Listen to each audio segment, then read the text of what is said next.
home today, but Are they flying home today? yeah. I hope he's still okay and intact after 4 days in Vegas with DP. His first experience in Vegas. So. Now, he's a big NBA guy, by the way, and so he was really excited that Vegas does their summer league there, and I think he and DP and our buddy Everett Gray were all going to see a bunch of basketball games, and there were quite a few Huskers that were competing in that, and still are competing in that. But I hope he enjoyed Vegas. I've been to Vegas many, many times. One of the things I'm very excited about is the new airline Redway is now going to Vegas for $59 with all the surcharges. It's still like a couple $100, but we've got an airline that goes directly to Vegas now. I know. Both Tracy and I were talking about it. We want to go. Spent a couple of days there. I mean, I haven't been in over 20 years. I used to go all the time when, Bobby, Photo Bob, when he lived out there, I would go out and see him and Christina all the time. Where'd you stay? Oh, you didn't I'd stay with Bobby. And so when I lost my hotel, my free hotel, we'd take them out to dinner and stay. I mean, we make sure it was worth their while. But I haven't been to Vegas since I want to say 2001. We need to go to Vegas. I just love it. We spent our honeymoon there, and I'm not even a huge gambler. No, I like to gamble. I like to find a poker table, and not the no limit tables where they buy you out all the time. The $5, $10 limit tables or whatever. And you can play on $50, and then when you lose your $50, you just go. Yeah. And the drinks are free. Nothing wrong with that. Yeah, no, I like going to Red Rock Canyon. We go up to Mount Charleston. Absolutely beautiful restaurant up there. Yeah. We've been fortunate enough both times I've been to the restaurant at Mount Charleston. It hangs out over the edge of a cliff near the top of Mount Charleston, and we've gotten the table in the corner that is hanging as far out over the cliff as possible. The view is awesome. That's awesome. Let's get to the starting gate. It is Husker Rewind. I'm Tom Stevens. He's Mike Melby. We try to cover a lot of topics during this show, and to demonstrate, here's Mike Melby. Interesting news out of Maryland. They have a decommitment that visited Nebraska and really, really liked his visit. Justin Okronkwo. Watch your I'm sorry. I apologize to Justin. I butchered your last name. Is he good? He's very good, and it sounds like he is now down to 3 schools: South Carolina, Alabama. Well, if Alabama's recruiting you, and you're Nebraska, pretty good. So So that's what it's sounding like. No smoke on where he may be going yet. I know we'll probably ask Steve Sipple, and I know we did ask Evan Bland. We'll have Evan in the 6:25 hour. I had to do an early recording with that. Nebraska begins training camp 3 weeks from today, July 30th. Staff of the team is going to stay at Selleck Dorm for roughly the first 2 weeks of camp. What do you think about that, Tom? I think it's a great idea. I mean, he's doing everything possible, that is Matt Rule, to build camaraderie. Yeah. And when you're closer together, you can't help it. I mean, sometimes you don't want to hang out with that guy that's a little, maybe picks his nose, and you don't really like being around him. But you find things that you do like when you have to hang around each other. Fair enough. And I think you become more of a family, and that's the goal, is to truly build a family. Every team says they're a family until they have to live together. So no kidding. And so you find out how much you like each other, and you better learn to like each other. I think it's a brilliant idea. I do too. Five former Nebraska basketball players are participating in the NBA Summer League in Vegas. Sam Griesel, who had 2 points, 4 assists, and 2 rebounds, 2 points, 4 rebounds, 2 assists in Boston's first game there. Delano Banton did not see time, but he's also with the Celtics in the Summer League in Vegas. Yeah. Bryce McGowan's had 15, 1-1 with Charlotte in their game. Trey McGowan's is with the Nets, although he did not play in their first game. And Isaiah Roby had 7 points, 5 boards, 2 assists with the Knicks in the single game he's played there. Out of all those players, and you take away Trey, take away Bryce, because I think Bryce will make it in the NBA. I really do. And he's had some really good games. Who's most likely of those names that you mentioned to succeed in the NBA? Well, I think if they did get a shot, Delano Banton kind of did already with Toronto. Yeah, and the fact that he's not with Toronto anymore should tell you where his I think his he struggles to shoot. He struggles to score because he can't shoot at a high rate. Isaiah is hands down he's the best athlete, but he's the only guy. Like Trey McGowan's will never make an NBA roster. I'm sorry to Trey. I don't think Delano Banton makes an active NBA roster again. And Sam Griesel, I love the kid to death. I don't think he makes an NBA roster ever. So it's Trey, and that's it. No, it's Bryce McGowan's and then Isaiah. Bryce. I'm sorry, Bryce McGowan and Isaiah Roby. Those are the and two. Roby might be the richest of all of them. I mean, he signed that $30 million deal early on. Yeah, Oklahoma City, and already played with Pop down in San Antonio. So, Major League Baseball draft starts tonight. When will Bryce Matthews and Max Anderson go? Are there any Husker recruits that may get picked high enough to sign? You know what? The answer to all those questions come when we talk to Evan Bland in the 6 o'clock hour. Yeah, we have an extended conversation with Evan Bland next hour. And interesting, one of the prognostications I saw has Bryce Matthews going 36th overall in the weird supplemental competitive balance portion of the first round. So he would be picked after the 30 teams pick, but before the start of the second round. Okay. So who knows? Who would you pick of those two if you're drafting, if you're on the clock and you just think, I want the best player available? And if you're going between Bryce Matthews and Max Anderson and you're on the clock, whoever, whatever team, who would you pick between those two guys? Hands down, Bryce Matthews. I mean, for everything Max Anderson gives you at the plate, Max Anderson's never going to steal 20 bases possibly in his career, whereas Bryce Matthews may steal 30 in a season while he's hitting 30 homers. And defensively, I think they're both solid. Max Anderson got dinged as being a liability defensively, and I'm like, I don't see that. One error at second base this year. He's a very good. I mean, he's probably too short to be a first baseman. Yeah, he's 6'1". Yeah, I think I would go the other way because the one thing I know about Max Anderson is he's always going to hit. He'll wake up. You wake him up at 4 o'clock in the morning. He's going to hit. Fair enough. And Bryce has hit this year, but he hasn't always hit. True. And so I have more confidence that Max will always be a good hitter. Yes, he has more tools. That is Bryce. And you could put him at second. You could put him at short. He could be a third baseman. He steals bases. He can run down fly balls if you wanted to put him in the outfield. Yeah. You could put him anywhere defensively. I just don't know that he's proven enough that he's a great hitter for me. I just think whichever organization gets both of those guys is going to wind up with a high quality, high character, genuine human being that is going to bust their ass to be the best version of them that they'll ever be. They're both going to be great locker room Bryce guys is going to be the first guy taken. I think you're right. Bryce, they'll take Bryce because it's sexy. He's got a lot of tools and he can really run and he's got a great arm. And Max doesn't have all those things, except he can really hit. Yep.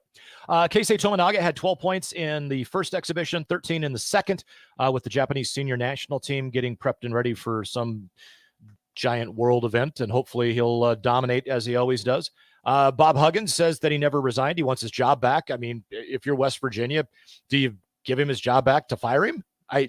He's had a lot of controversy. He's had how many DUIs? Well, 2 big ones, granted 15 years apart or whatever they are. But the other thing is 6 weeks before this latest DUI, he goes on a radio program and says some stupid things. Some really dumb stuff, which he's good at. Yeah. Some of us are. He's also a great basketball coach. Yeah.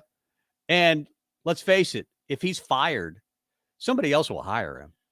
That's the whole thing. Will they? Well, he's out of the job anyway. Do you think somebody else will hire him? I mean, if he says he wants his job back and they took him back, but they say no, and they're going to say no. Yeah. Well, I mean, if here's the thing, technically he did not resign. His wife sent a text message to the chancellor or the AD saying that he was going to resign. I remember having this conversation about Bob Huggins the first time around with the first DUI. Hey, Nebraska should go get him. Yeah. And that, when he was at Kansas State, obviously that was a big deal. Yep. We tend to forgive guys that win a lot. Rick Pitino, those type of guys. We tend to forgive those guys rather quickly if they can win. I agree, but it just seems like Huggins at 69 years old his personality flaws are almost too big.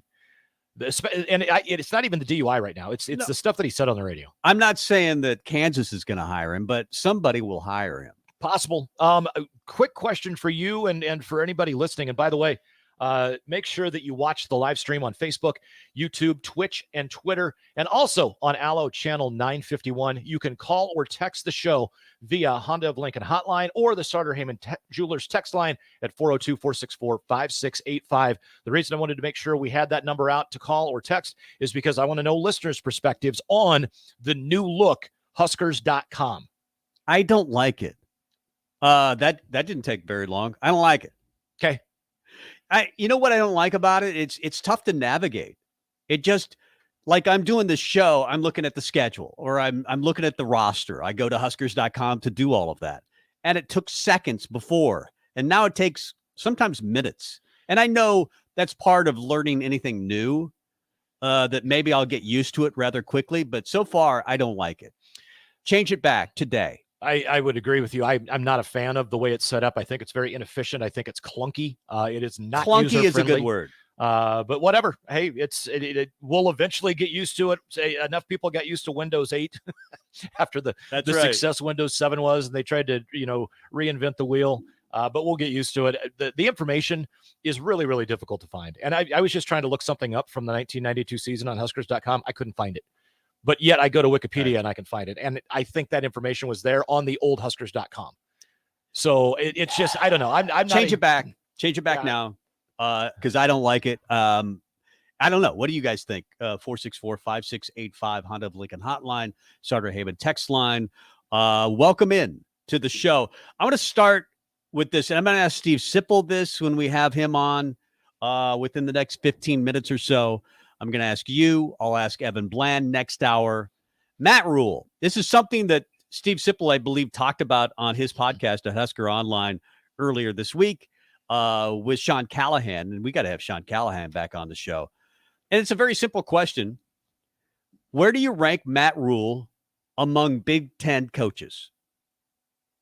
I think he was the best hire, especially guys that stayed at their school that weren't a new hire. Like we had talked about Lance Leipold at Kansas. He stayed there. So that's not really a new hire for Kansas. He was already there. Or, name another guy that Nebraska was thinking, Matt Campbell. But he stayed at Iowa State. He didn't leave. But of the guys that left another school, or in Rule's case, an NFL franchise, to come to Nebraska, he was fired. I think it's the best hire of the offseason. But where do you rank him overall among Big Ten coaches? 6th. All right. Well, give me your top 6. My top 6 are a little different than yours, and I've tweaked the list since we talked about this. Number 1, I still have Ryan Day. I get it. The last 2 years, Michigan has won, and this is probably just, I don't like Jim Harbaugh, so I'm putting him at number 2. I respect the ability the guy has, but I've got Ryan Day 1, Jim Harbaugh 2, James Franklin 3. I've got Brett Bielema 4th, PJ Fleck 5th, then Matt Rule, then Kirk Ferentz, then Luke Fickell, then Mel Tucker. Don't you think a lot of people would have Luke Fickell pretty high? I think they would, and I think they're wrong. I think in the next 3 years, that's going to prove out. I've actually, so after Fickell at 8, I've got Greg Schiano, number 9, then Mel Tucker, 10, and then Loxley, Walters, Fitzgerald, and Allen. And who knows if Pat Fitzgerald is even going to be the head coach for all of the games or any of the games at Northwestern this next year. We'll touch on that at some point in the program. Seriously, he might be in jeopardy. I mean, this hazing incident, and we'll talk about it a little bit later on. And I don't necessarily want to use this segment to do that, but I think he might be in trouble. Well, with the stuff that has come out this afternoon, some photos, some verifications, if Northwestern did an investigation, it seems as though they either overlooked some stuff or ignored some stuff, because the gist we're getting is that it was reported, and again, none of this has been confirmed that I've read anywhere, but I heard it on a national radio program on this station, driving to this station today, that that Pat Fitzgerald would give a thumbs up or a nod to certain players as he needs to go through a hazing. And it doesn't surprise you. I mean, how many other college coaches, if Pat Fitzgerald has done it, I'm guessing that somebody else has as well. It's just in this day and age of college football, you can't do it. I mean, let's face it, could the Peter brothers have gotten away with the stuff that they did today?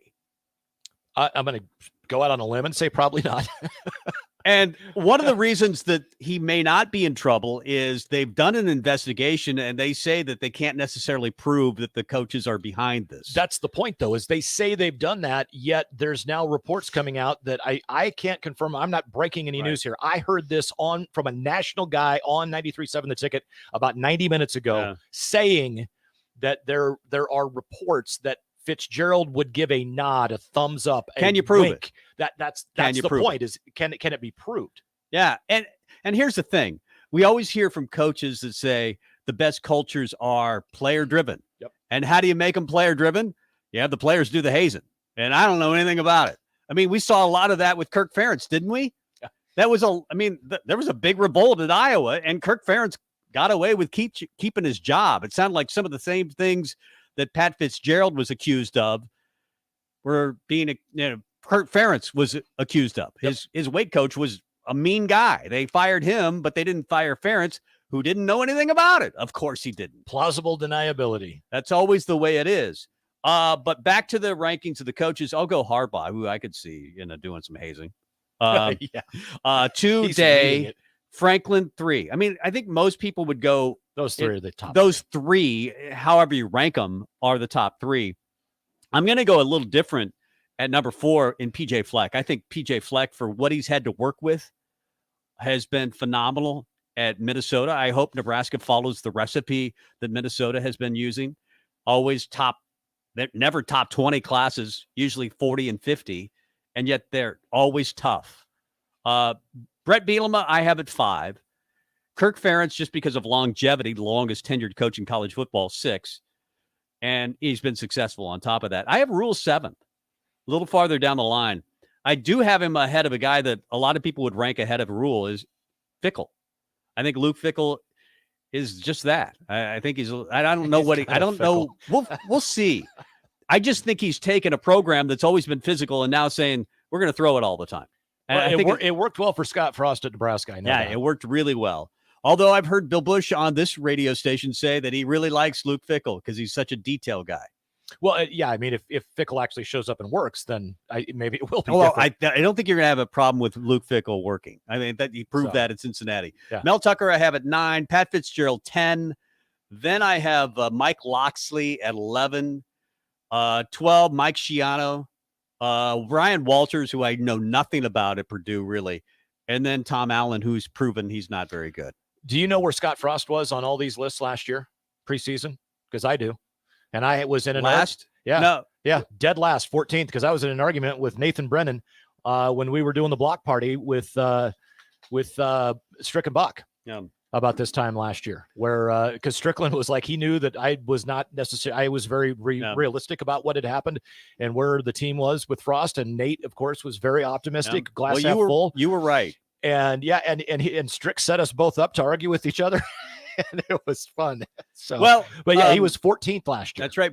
Nate was wrong. I was wrong about Frost. I thought Frost would be very good. You were always hesitant to endorse Scott Frost from the very start. Yep. DP was on that list of not believing in Scott Frost, and he was right. Yep. And I think a lot of us were just dead wrong. Scott Frost was not a good football coach. Not for Nebraska. And he took over a program in the AAC that, come on. Central Florida had talent on that roster. And he could get in his car and recruit the talent. Well, they were all in that neighborhood. But Nebraska's a tougher job. And the flip side is he wasn't coaching against Jim Harbaugh, Ryan Day, Kirk Ferentz, James Franklin, and PJ Fleck and Brett Bielema. Luke Fickell. And Luke Fickell. Yeah, but that's the point. Is that he wasn't and being able to beat up on the athletes in that conference versus, Power 5 conference players. I don't know. It didn't work out. Whatever. It'll be interesting to see what Frost winds up doing next. Does he become a consultant or possibly an assistant in the NFL? I don't think he's going to get another somebody head coaching who said he saw Scott Frost in Hawaii recently. Not surprised. He's got he's got money, $35 million, and I think he's living in Arizona. Yep. Bought a $5 million house. Yeah. a house we would probably not buy from him at any point. No. I think he's doing okay money wise. I would not be surprised if he takes a few years off, but I think he'll show up somewhere at some I think point. he will too. I think he will. But as a head coach, I doubt it. It'll be interesting. I think it's going to have to be as an assistant, but I also think it might be in the NFL. Yeah. So yeah, I think I would hire him as a wide receiver coach on my NFL franchise. Yeah. Or running backs coach, quite honestly. Yeah, I think he'd be okay at doing that. He's not a good CEO. I think he's proven that. Well, let's get to break and come back with one of our favorite guys of all time, Stephen M. Sipple of Husker Online. We'll talk a little recruiting. We'll talk a little football, and we'll do it next with Steve. He's Mike Melby. I'm Tom Stevens. More after this. Too many people believe that chronic pain, allergies, or illness are permanent and something you're stuck with. Novotny Nutrition and Wellness has been proving that narrative wrong for 29 years and changing lives for the better in the process. Their team is trained in the newest, most advanced pain-relieving techniques and ways to deal with toxins, allergies, pollution, and emotion that make you ill. Call today for a free consultation at 531-254-5695 or go to novotnynutritionandwellness.com. Novotny Nutrition and Wellness, located at 7th and Superior.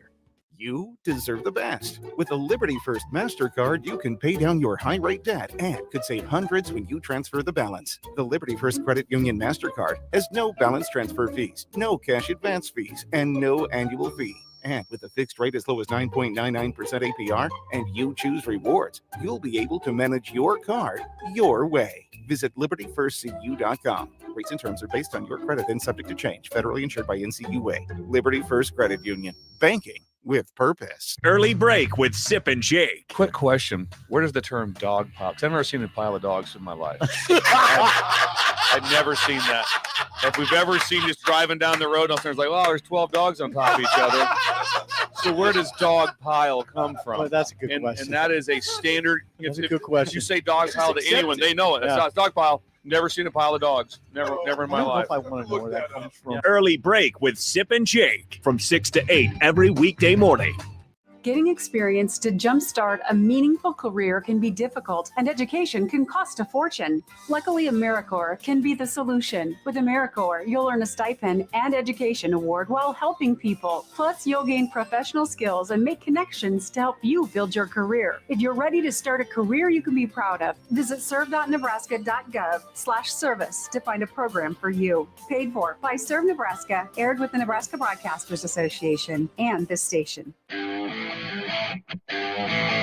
This is Sunday Rewind on 93.7 The Ticket and theticketfm.com.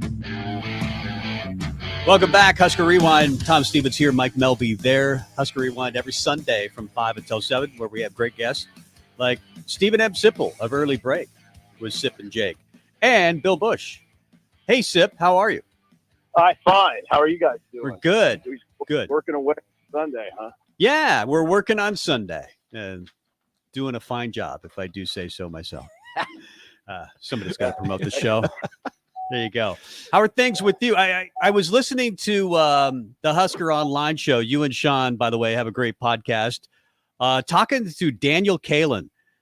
And I was thinking to myself, this guy is a leader. I mean, he sounds like a 17, 18-year-old that can get it done. And he's proven that kind of on the recruiting trail. What were your thoughts about Daniel Kalen after talking to him? Always struck that way when I talked to him. And it's not like I talked to him all that, but I think that's the third time I've talked to him. And I'm always struck by that. You know, Michael Huffman kind of portrays Kalen that way as being precocious. And, you know, he does have those leadership qualities. He has some intangibles that are really good. And he's very, you know, he's a quarterback and he takes it seriously. I guess that's the best way to put it. And as you guys know, there's a lot that goes into being a quarterback other than just X's and O's and completing passes and making the proper reads and executing handoffs. There's a lot of those intangibles that are pretty far reaching. And they, you know, I think Huffman must do a pretty good job of addressing that. Certainly that Elite 11 camp. does that. They have a session on it where, if you're a quarterback, it's different than being pretty much any other position. What you say, what people remember. I mean, I remember who the quarterback was when I was a senior in high school at Columbus. I didn't play football, but I remember who the quarterback was. And I mean, in fact, I remember my junior and senior years who the quarterback are different. I remember them both. But I don't remember hardly anything else. Well, who were they? Ron Blank, my senior year, you wouldn't know him, but Tom Nelson actually became a Husker walk-on. But anyway, so yeah, you kind of know those guys' weight carries a lot, or those guys' words carry a lot of weight. And there's the whole peer recruiting thing, which Daniel told me in another interview that he treats it like it's kind of funny when guys say this nowadays. He treats it like a part-time job. So it's good he's getting paid. I hope he's getting paid. Stephen Sipple from Husker Online joining us here on Husker Rewind on 93.7 The Ticket. Sip, what do you make of the way Kalen presents himself? Is he a coach in the making after his career is over, do you think? Well, you never know what guy wants to do. I've never asked him that. Yeah, you see it. I'm glad you guys watch it and see what he's about. He is really intelligent. He's just with it. He's just a with it kid. I mean, you can tell when you're setting up an interview that he's with it. He takes it seriously, but not over the top. He just seems older than he is, right? That's what it comes down to. Could he be a coach? I imagine because he does, like Huffman would tell you, Michael, the Bellevue West head coach, that he picks things up really quick. And I get that. I bet he picks up stuff in football really quick because he seems to pick up like if you watch the interview, he understands questions and he knows how to address questions. He's just a very intelligent kid. I don't want to make it sound to people like he's a no doubter as a quarterback, but he has a lot of the qualities that make you optimistic. Well, he got Carter Nelson to commit to this class, among other things. Obviously, the coaching staff had a lot to do with that. Matt Rule had a lot to do with that. But Sean Callahan wrote about the tight ends in this state, and you guys talked about it on the podcast. From 2016 to 2024, Nebraska has produced 17 Division I tight ends, and Texas and California aren't producing that many on a regular basis. Obviously, they have more numbers. What is it about this state that is producing tight ends? Have you figured it out? No, I haven't. I don't think there's anything overly identifiable in that. It's just sprung up. It's just a trend. And sometimes trends are hard to explain. And Sean did a good job of likening it to when Omaha Central had that run of tailbacks at Nebraska. I mean, how did that happen? Why was, there's a 10-year period culminating with Amon Green where, it was Keith Jones, Leotis Flowers, Calvin Jones, and Amon Green. And it was quite a run. You guys are old enough to remember it. Why did it happen that way? And those weren't the only guys. A lot of guys were coming from OPS. You throw Dan Benning and Clinton Childs. I'm probably missing somebody. A lot of it was OPS, Omaha Public Schools. Why? What was going on there? I don't know. I don't know exactly what it was. It just was like a trend that occurred. And I look at the tight end situation that way too. But it's good Nebraska, nab Carter Nelson. I would have liked to see him get like Michael Burt, for instance. But whatever, you can't get everybody. No, Steve Sipple joining us from Husker Online here on 93.7 The Ticket. Sip, I want to ask you about the stories that are coming out of Evanston, Illinois, and the Northwestern football program right now.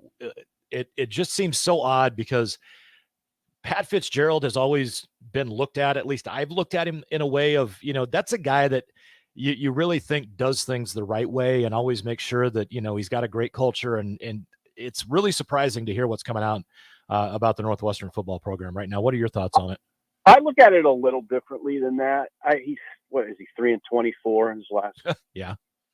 I mean, how good is this culture? I mean, we do that in the media. The media fawns over him for whatever reason. I'm not exactly sure all the time, but they do. The media has a love affair with Fitz, and Fitz just loses at an incredible level now. And then we act like we're aghast if there's problems in the program. No, I'm not really that.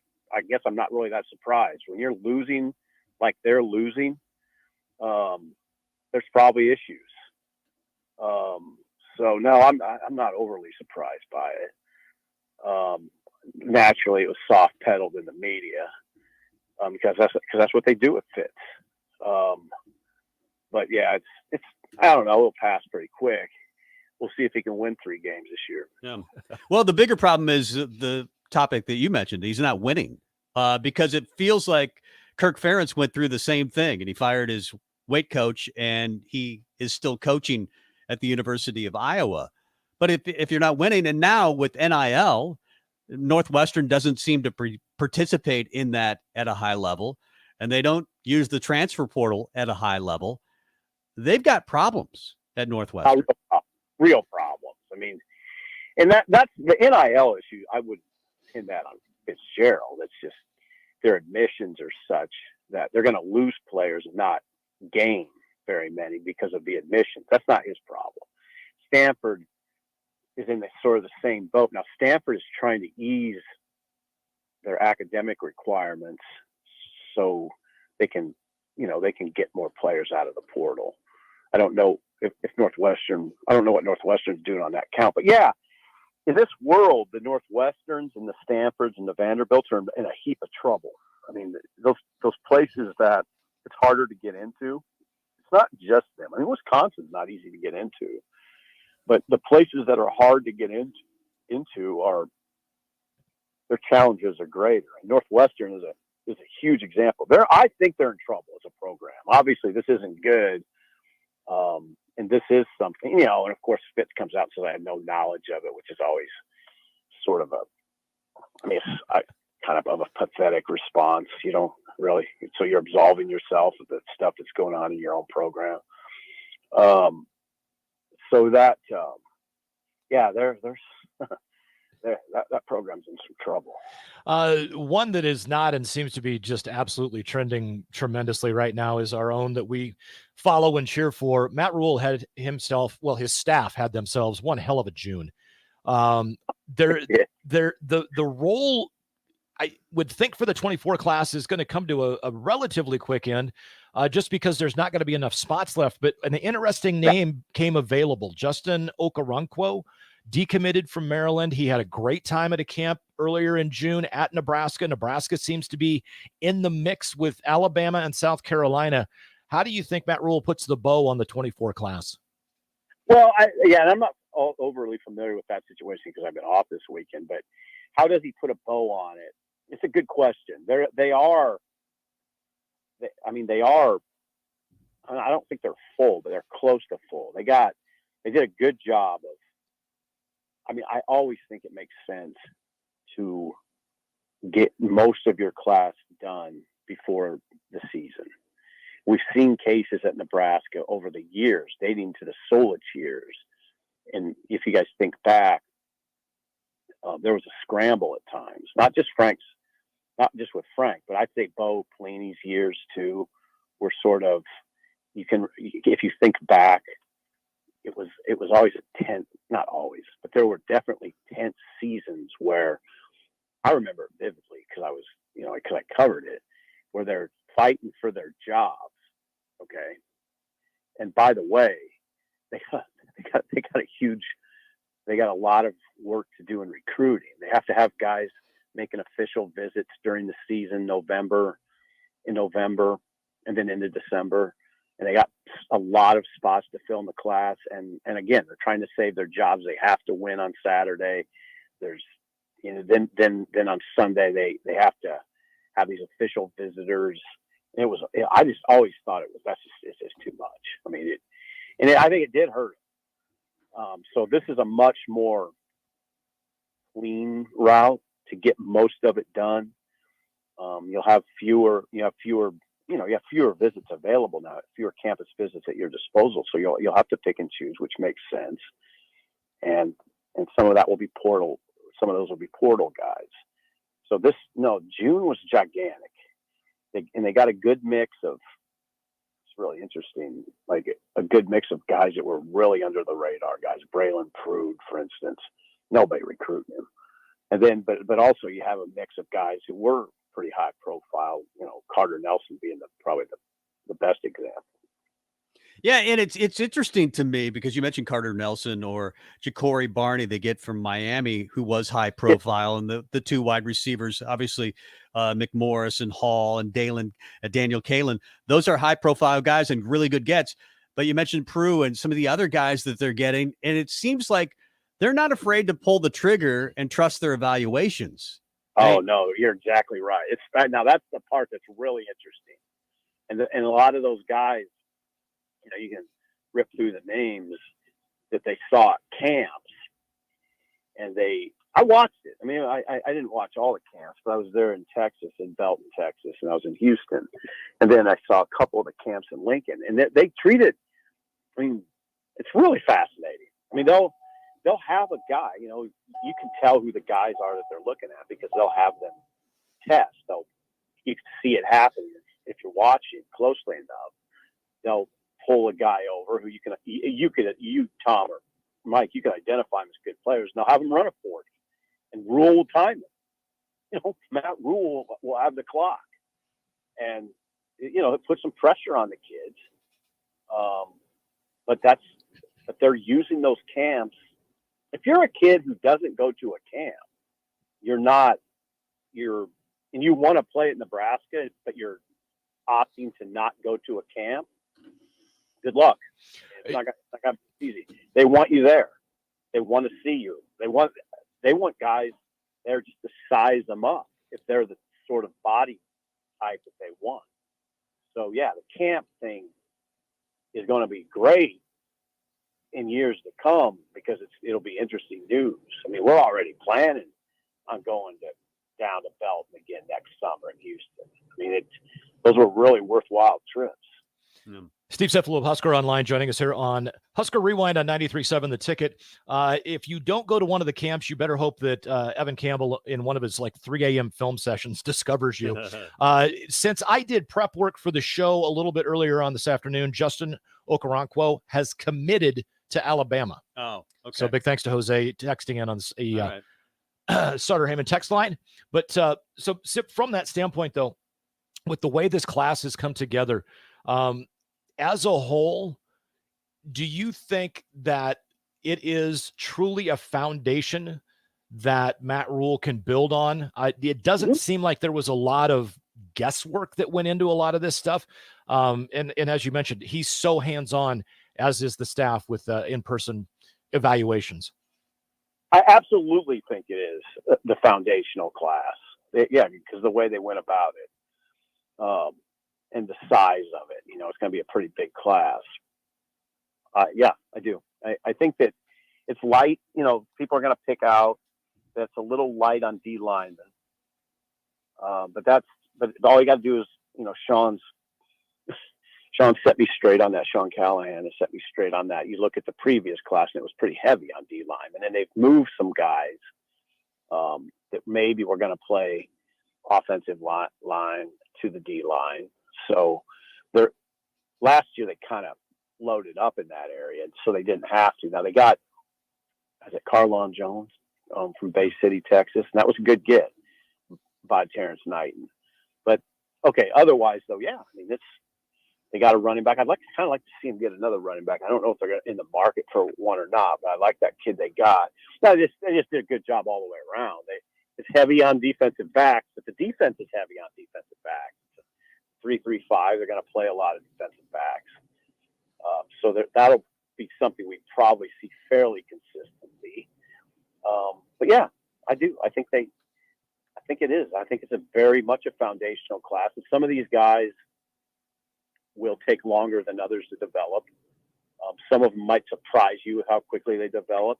It's all just football stuff that you don't quite know for sure, but it's fun to watch unfold. If Matt Rule is going to get to 6, 7, 8 wins this year, he's going to have to prove it against some really good coaches in this league.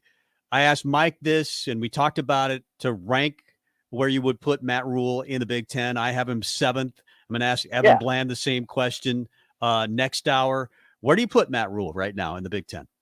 Well, I saw that CBS Sports ranking, and I think he was 7th. And it made sense to me, except now I got to work it out in my head. I'm driving, so it's kind of hard to think all of but I don't know. For instance, the CBS Sports ranking by Tom Fornelli had him ahead of Ferentz. I don't know if I could do that. I think they had him ahead of Ferentz. But 7th is about right, and it's pretty good. It's kind of flattering. I mean, it's that's a tough coaches league. When Greg Schiano is 11th or 12th in your league of in your league of head coaches, God, man, it's a good coaching conference. It really is. Yeah. But Rule fits in. I mean, the question will be, his staff doesn't have it's not a staff that's loaded with experience, and it's certainly not loaded with Big Ten experience, and that's what you got to watch. But the guy in charge certainly is. I mean, I think he fits well in the middle of the pack right now, and hopefully, if you're a Nebraska fan, maybe he can rise. I thought about this. I think there was a question posed by one of the preseason magazines, and I think there's 7 teams in college football that have both their offensive and defensive coordinators, all their coordinators, and their starting quarterback. It's crazy how much turnover there is in college football. And maybe that's one of his plans. I mean, you get the younger guys and maybe you could keep them for a longer period of time. I don't know. It seems like there's so much turnover in college football right now that it's tough to stay good for the long haul. That's just there's no doubt that I think that's been part of Nebraska's problem. When you got guys, in the program that get to be seniors and have played for 3 or 4 position coaches, there's no doubt that stunts. It just does. Yeah. It's been an issue at Nebraska for sure. Sip, love your show. Love your podcast. Love your work. Good stuff. Thanks for being on our show. We appreciate it. Thank you for having me. I appreciate it, guys. There's Stephen M. Sipple of Husker Online and, of course, of Early Break with Sip and Jake, and now Bill Bush. That's a great show. It by is. The way. Bill, the promo it played earlier with Bill Bush asking where the term dog pile came from. There's times that you hear bits and pieces off of radio programs, or you see a GIF or something that pops up on a social media that just makes you laugh out loud. And that was literally one where I had just taken a drink of water the first time I heard that, when Bill said that, and it all over. And he knows what he's talking about. Obviously, he's been in the game for a long period of time. So when he says something about a player or a coach, and he knows most of the coaches because he's recruited against them for a long, long time, you kind of stop whatever you're doing. And if you're in the car, you listen a little longer when it's Bill Bush saying it. And some of the give and take that goes on between Sip and Bill Bush and Jake is just gold. It's radio gold. It truly is. When the fun is the dichotomy of the age difference. Yeah. Giving Sipple some help on the old guy side, it'd be like you or I going in just from that age and that experience. And I don't know. Sip and Jake were always fantastic, but Bill has been such a great addition to that show. We're getting closer. How many days till 21 days until 21 camp. days. Yep. Fall camp starts on July 30th, 3 weeks from today. And they're all going to be staying at the dorm evidently Tom Selleck built. No. Congratulations to Sepp Straka. Is it Step? Straka. S-E-P-P. S-E-P-P, yep. Uncommon name. He wins the John Deere Classic, so he gets to go overseas. And they used to have a plane waiting for you. You'd win the John Deere Classic, and then they would just fly you to the Open Championship, wherever it is this year. I don't even know where it is. I don't either. I was to say, if anybody should know, you should know. I should know. But I'm excited about it. But it's, if it's at St. Andrews, which I don't think it is this year, because they rotate 4 different coaches or courses, I should say. But congratulations to Sepp. He double bogeyed 18, still shot a 62 and won by 2 strokes. So congratulations. Yeah, sitting on, I mean, no offense. Well, you're trying to win the tournament. That's the bottom line. But you're standing on the tee on 18 with a chance to make history from the standpoint of shooting a 59 on tour. Right. That's insane. What would you do in that situation? Try to get the 59 or just take wedge, take your bogey and know you've won? Man. Because Rory McIlroy, okay, or not Rory, 10 Cup. Oh, yeah. McIlroy was his name. Yeah. McAvoy. Wasn't it McAvoy? Roy McAvoy. Roy Sorry. McAvoy. I always thought that was. That's right. He kind of went 10 Cup a little bit there. The Roy McAvoy part of me would be like, I'm shooting 59. That's right. Yeah. I mean, that's a conundrum. Because nonetheless, he still wins the tournament, and now he gets to go to the Open Championship. We have a lot more of the show left. We'll talk a little bit about tight end. Nebraska is becoming a tight end state. I did enjoy the column from Sean Callahan of Husker Online about Nebraska at one time was kind of running back U with all the guys coming out of Omaha. It's become not tight end U, but certainly a state of great high school tight ends, and I want to talk about it. Absolutely. Royal Liverpool is where the British Open is. All right. I would, you know what, if I won the John Deere Classic and they're going to take me to the airport and put me on the plane to go play, I'd be like, I'm going to pass. I don't like tea. I don't like bangers and mash, and I'm not a Beatles fan. You have no desire to visit Europe then at all? I was born in Europe, so no, I've been there. You were born in Europe? I didn't know that. Born in West Germany. Wow. Do you remember anything about it? Vividly. We moved back when I was about 8 or 9 months old. So yeah, that 8 or 9 months, man, is just crystal clear in my brain. Give us a history lesson. Let's get to break. Come back with more. Mike Melby there. Tom Stevens here. It's Husker Rewind.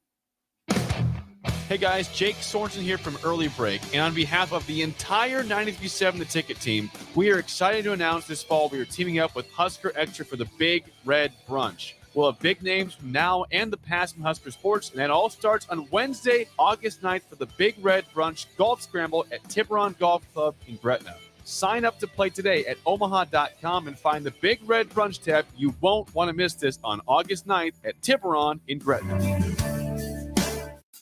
1 in 3 adults has prediabetes. 1 in 3. That means it could be you, your football buddy, your football buddy, or you, your best man, your worst man, you, your dog walker, your cat jogger. While 1 in 3 adults has prediabetes, with early diagnosis, prediabetes can be reversed. Take the risk test at doihaveprediabetes.org. That's doihaveprediabetes.org. Wait, did they just say 1 in 3 adults has prediabetes? That's 33.33333% of adults. That means it could be me, my boss, or my boss's boss, or me, my favorite sister, or my other sister. That's 7 members of my 21-person romantic book club. Wait, the 1 in 3 could be me, my karaoke partner Carol, or my karaoke enemy Jeff. I'm going to take the risk test at doihaveprediabetes.org. Brought to you by the Ad Council and its Prediabetes Awareness Partners. If you came across someone struggling with hunger, how would you recognize them? By their clothes, their age, the way they speak? Would you notice a 16-year-old boy who got his first job, not for extra spending money, but to help feed his little sisters? Or a mother who's in between jobs and sometimes goes to bed hungry so her kids can have dinner? Or a 14-year-old girl who signs up to every after-school activity, not to make friends, but just to get something to eat? Or a retiree who fell ill and had to choose between getting medicine or groceries. I am the 1 in 8 Americans who struggle with hunger. People you pass by every day but never knew were hungry. I am hunger in America. Hunger can be hard to recognize. Learn why at IamHungerInAmerica.org. Brought to you by Feeding America, 200 Food Banks Strong, and the Ad Council. If you or someone you know is having thoughts of suicide or experiencing a mental health or substance use crisis, call 988 for free, confidential, and compassionate support. On July 16th, the National Suicide Prevention Lifeline is transitioning to 988. There is hope. For 24/7 support, call, text, or chat 988. Sponsored by Nebraska DHHS, aired with the Nebraska Broadcasters Association and this station. This is Sunday Rewind on 93.7 The Ticket and theticketfm.com.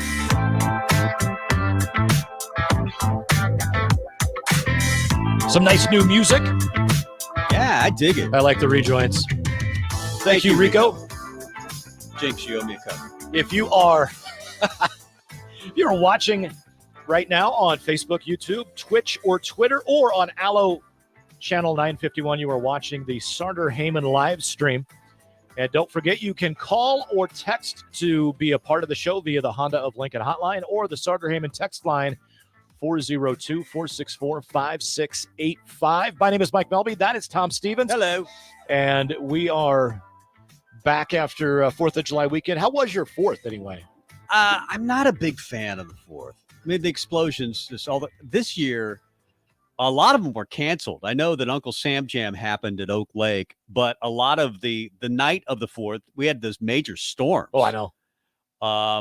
I was out playing in the rain for like almost 2 hours. I wasn't lighting anything either. I was just running around. My idiot neighbors behind me blocked the fence so water won't drain. Like they literally piled dirt up like almost a foot high. And that's the low end of my yard. Right. And so I was out there trying to drill a hole in the fence. And then I realized that I was drilling into dirt and I get my hand down there. I was so pissed. And Do you participate? Do you buy a lot of fireworks? No, I didn't buy any. Tracy and I are just like, we used to go, buy them and blow stuff up. And way back when, I used to win the neighborhood every year. Right. I remember coming over to your house for the 4th, and you just blew up everything. I'll be honest. I just got to the point of getting older, my knee starting to hurt, bending over to light stuff, my back would, and I'm just like, you know what? I'm just going to let the young kids go do all this stuff. Right. But we had a fun time. The thing that the 4th right now, just the gigantic kabooms drive me insane. And they mess with my right ear, which I've lost like 40% of my hearing in. I don't know why, but Did you say something? I couldn't hear myself. I don't know. But the show around our neighborhood is always really good. And we only live a mile from Oak Lake. So we walked over to the new dog park on the east side of 180 and watched from the hill there. I mean, just an absolute. That was Monday night when they did that. Yep. And then on Tuesday night, the rains hit because I think Hickman and Seward and all the surrounding communities canceled theirs. Yep. I know the Lincoln Country Club did as well. So I wasn't really disappointed either. The big booms, because the neighbors are going to they're going to do it till 3 a.m. And so if you're trying to sleep, you're not going to sleep.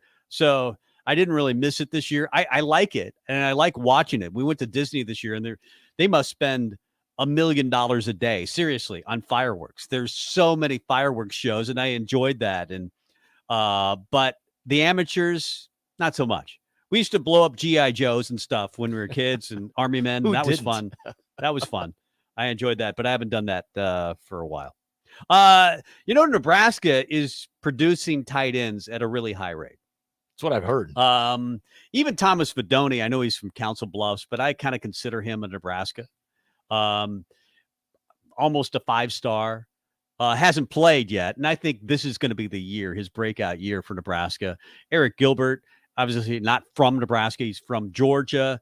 But you've had, Austin was really good.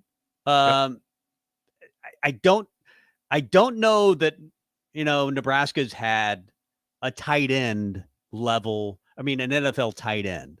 Oh, Austin Allen. And I'll be honest, Cam Jurgens would have been had he not been moved to center where he's an NFL center. But to go back to what you're talking about here from 2016, there's been how many? 17? 17 since 2016, from 2016 to 2024. And this is giving credit to Sean Callahan.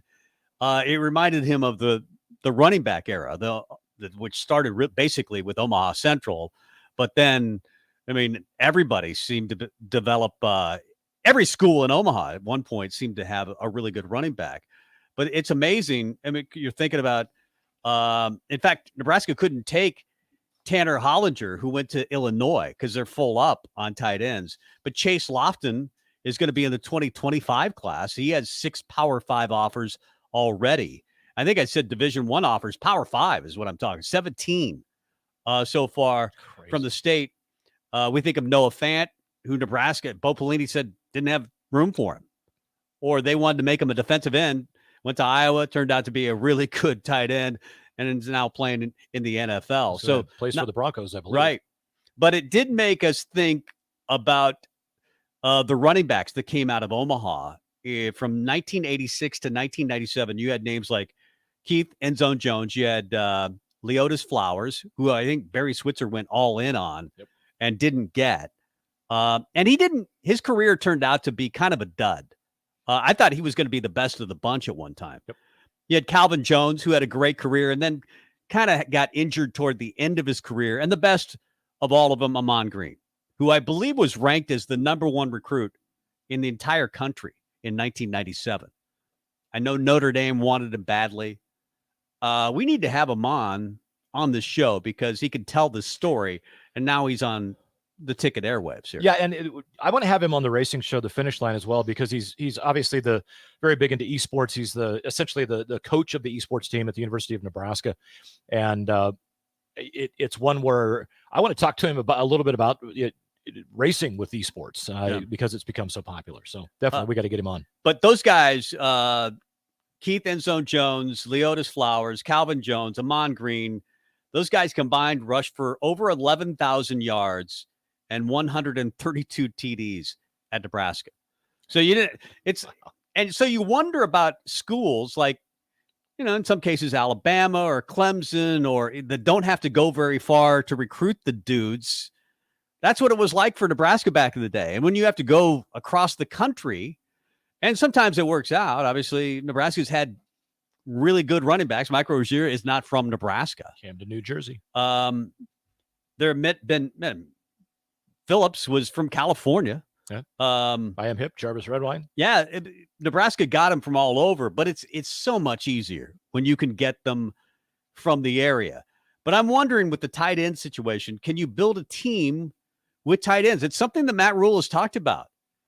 Playing 3 tight ends at once. One may be an H-back, the other a true tight end. One split out as a wide receiver. Well, and that's something that we talked about shortly after the spring game is, Janarian Bonner obviously took the snaps at fullback, but he's going to be a guy that can be an H-back. But you look at Thomas Fidone and his ability. He's a guy that I think has the ability and enough speed to play out wide.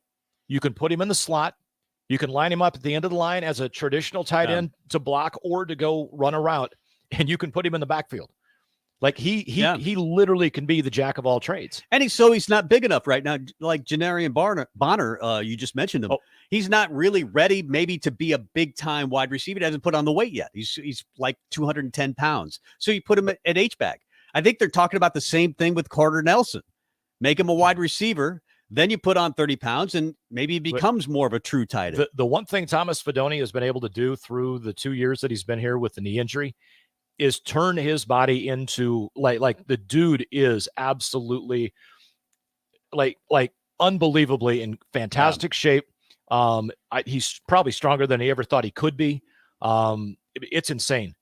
Absolutely insane. And if you can get how strong he is. I mean, I know he's getting older, but Travis Kelce is a matchup nightmare. Yeah. If you have a tight end that you can split out, too big for a cornerback, too fast for a safety or a linebacker in many cases, those guys are just a matchup nightmare. Yep.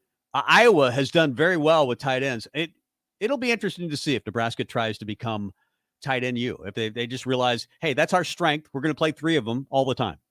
Why not? Why not? I'll take that. Just go punch people in the face. I like. I don't punch people in the face because they tend from to hit back. But the football side. No, I like the football side of it, of punching people in the face. You know me. My dream is to get in a bar fight. I've never been in a bar fight. Let's get to break. Come back with more. We still have Evan Bland of the Omaha World Herald. Very excited to talk to him about the Major League Baseball draft. We'll do that in 20 minutes, and we'll think of something else to talk about coming up, starting hour number 2 after this.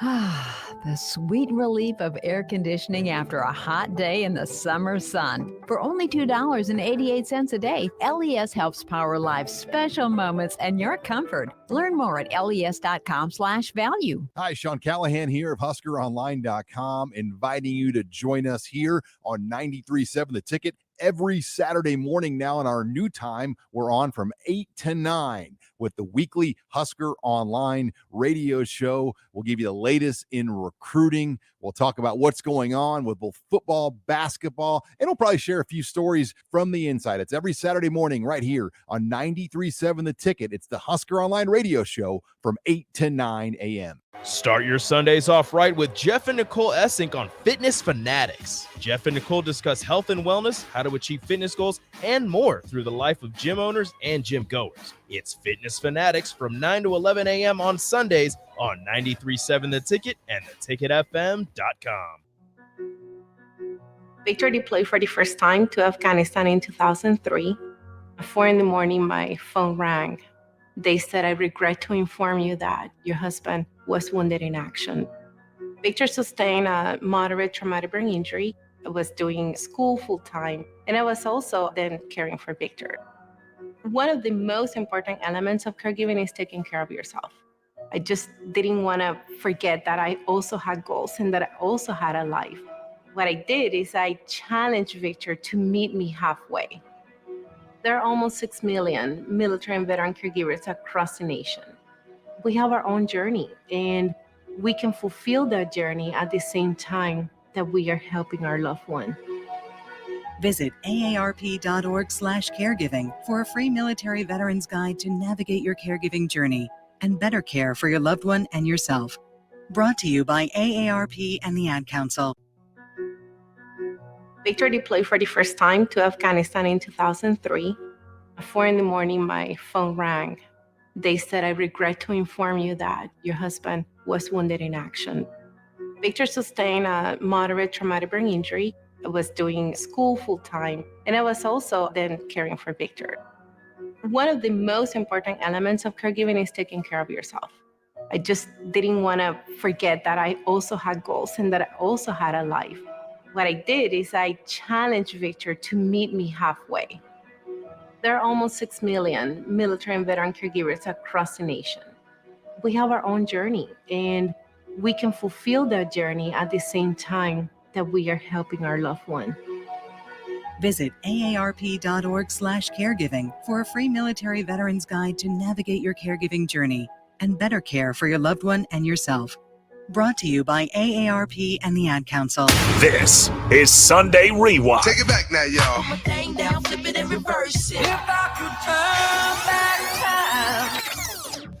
On 93.7 The Ticket and theticketfm.com.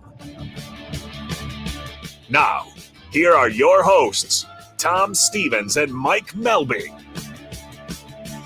Welcome back. Hour number 2. Mike Melby there. Tom Stevens here. Husker Rewind every Sunday from 5 until 7. Georgia, I don't know if you've heard, but they won the last 2 college football national titles. And Vegas has them as the favorite to win again, to three-peat, which really nobody's ever done in the modern era. And back, I just don't trust the era of college football where everybody's claimed to be a national title. Yeah, we won it. Yeah, we have our own plaque. Our newspaper said we were national champs. We only won 3 games. That's right. And a lot of that era didn't have bowl games. I mean, Big Ten champions in many cases decided not to go to the Rose Bowl, or unless it was the Rose Bowl, they weren't going. In fact, that was the way throughout college football until 1970, or at least the late 60s. If you say you were a national title winner, I don't trust you. Well, and even Bud Wilkinson's Oklahoma teams back in the 50s didn't win 3 in a row. So no, they won 2 in a row, 55, 56, I believe. So, in fact, Nebraska and Oklahoma have both won it twice, back-to-back championships twice, 71, 72, 94, 95. Yep. And obviously they won in 97 as well. But Georgia has won it, obviously, back-to-back. Alabama's done it 3 times back-to-back. Yep. USC did it once, I believe. 2003, 2004, 34 straight games they won. Yep. And then Vince Young in Texas. Yeah, beat 'em in Vince 05. Young ruined their day. Yeah, because they could have won 3 in a row.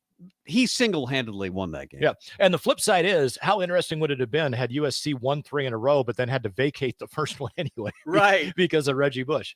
So we're talking about a potential three-peat.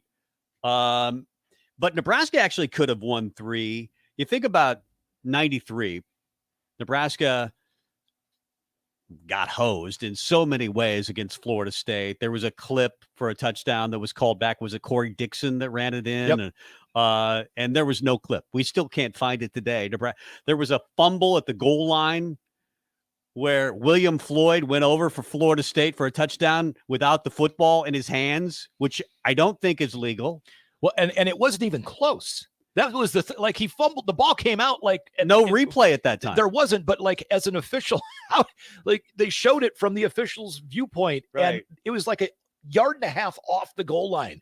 So Nebraska won that game, and they would have won it even at the end of the game, but Byron Bennett wide left with 3 seconds left, and so Nebraska doesn't win it.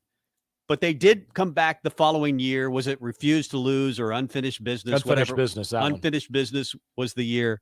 And they do win it in 94. They beat Miami. I was at that game with our buddy Tim Sheridan and Gabe Baptiste. And we were crying till 3 o'clock in the morning. I told the Johnny Rogers story to you before. Yep. That was a great day. And in 95, that's the best team in college football history. They just dominated everybody. And end up beating Florida.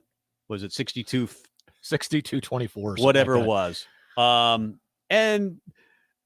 in 96, the following year, Nebraska had just beaten, I believe it was Colorado, and everybody got the flu. Remember the final game of the season?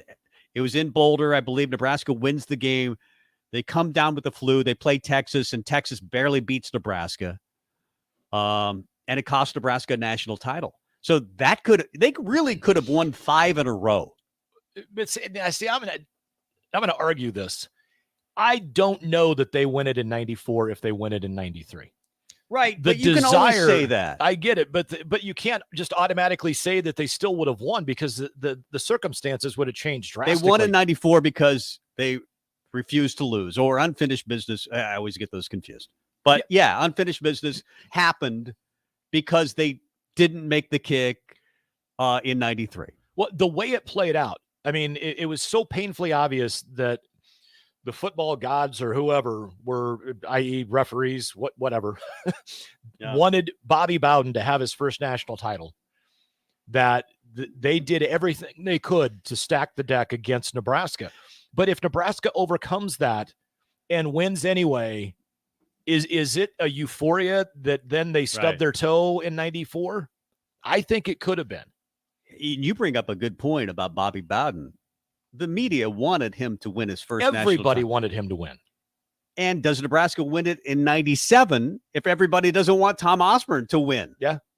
Yeah. I mean, does Michigan win both titles? Because it was pretty close. Well, yeah, the coaches flipped. Michigan was number one. If you go back and look at the 97 team, I mean, in all reality, at the end of the year, I think head-to-head Nebraska beats Michigan back in 97. I think they truly would have do. throttled them. Yeah.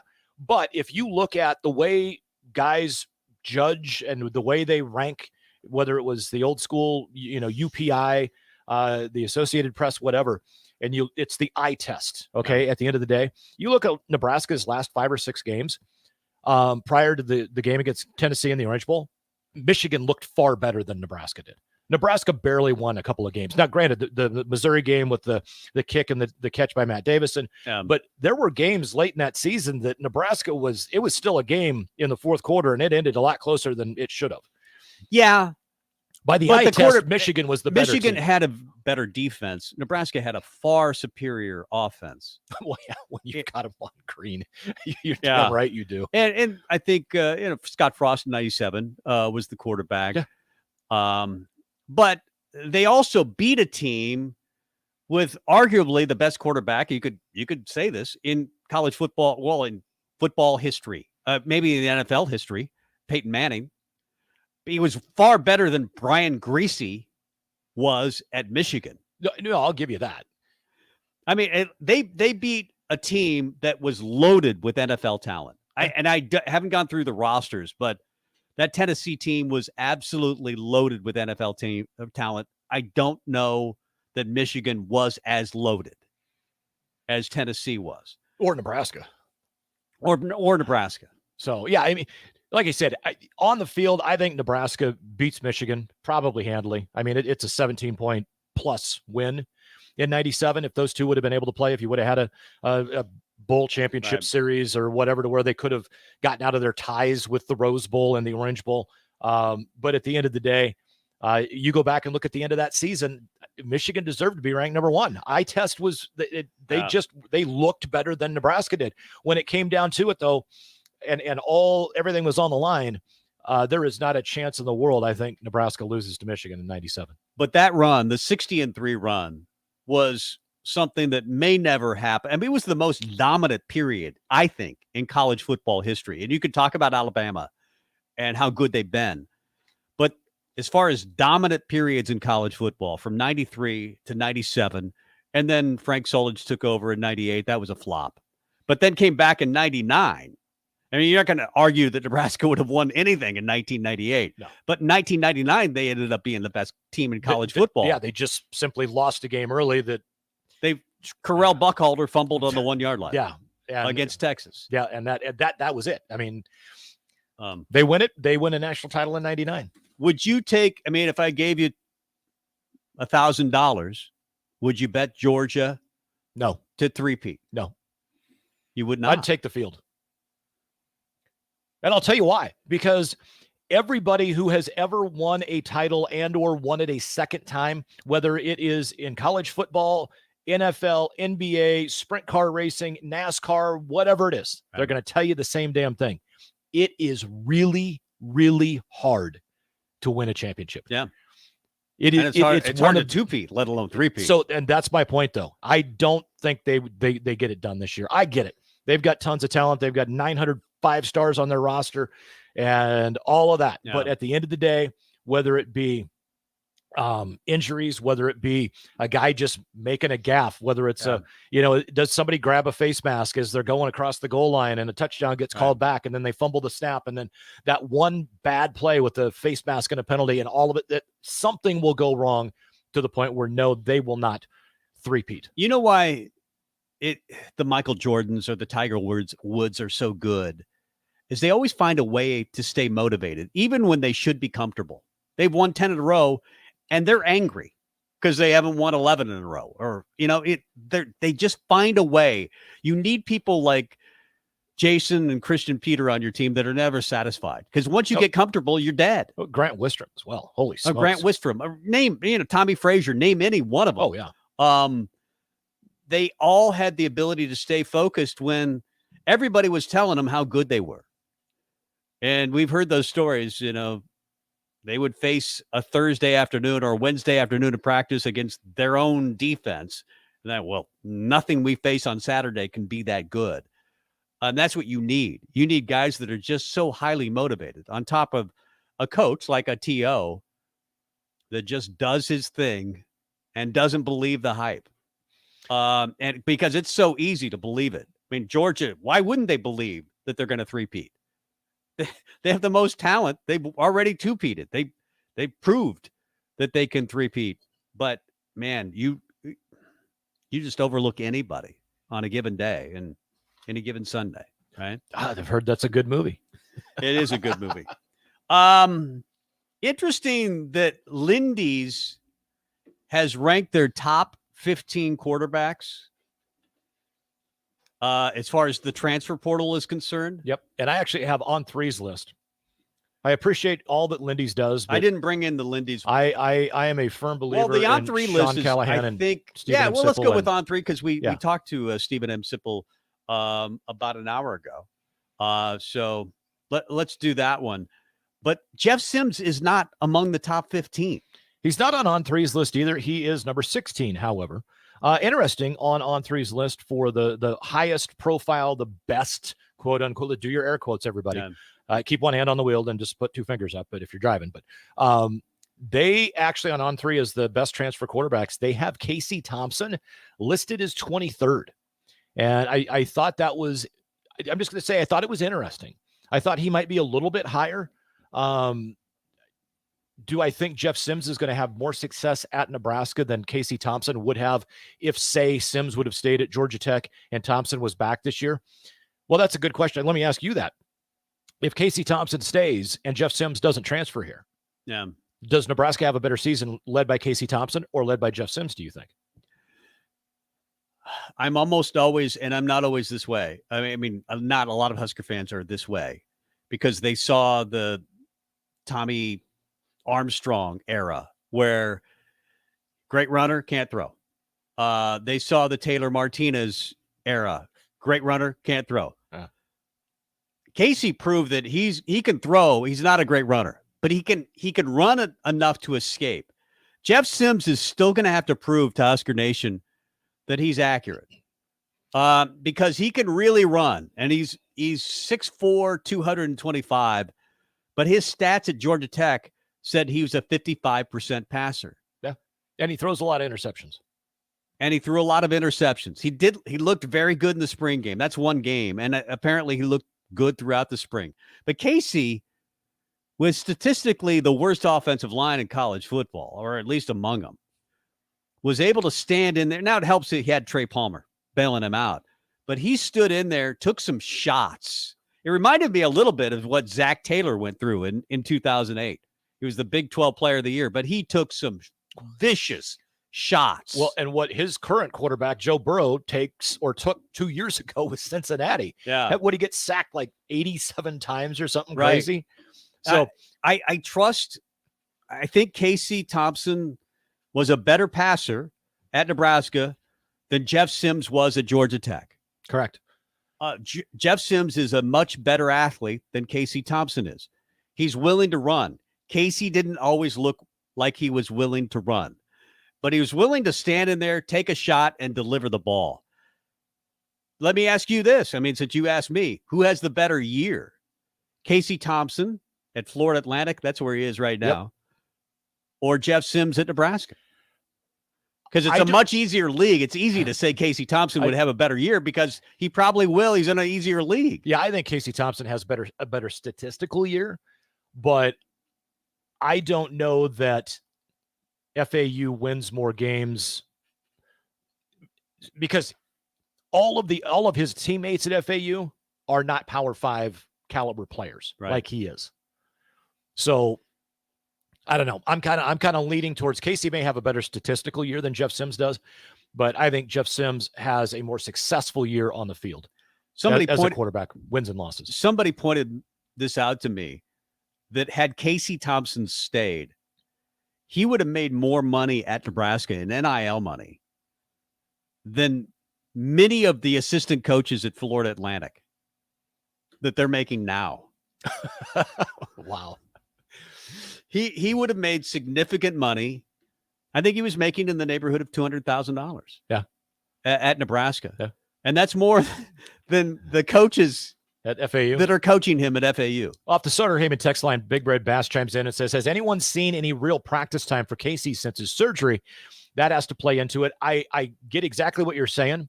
And all we saw, he did not practice at all in the spring, but literally once spring was over, he was going through every drill, everything that he needed to prepare. I mean, everything is healed and complete recovery, 100%. He is 100%. And I think he was before he left or decided to transfer.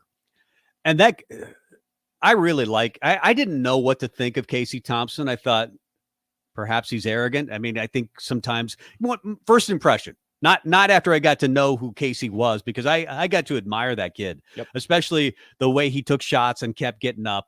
And you heard about his work ethic. First one in, last one to leave. And I really believe that he's a guy that really wanted to be great, studied film, and it showed on the field. He was really good.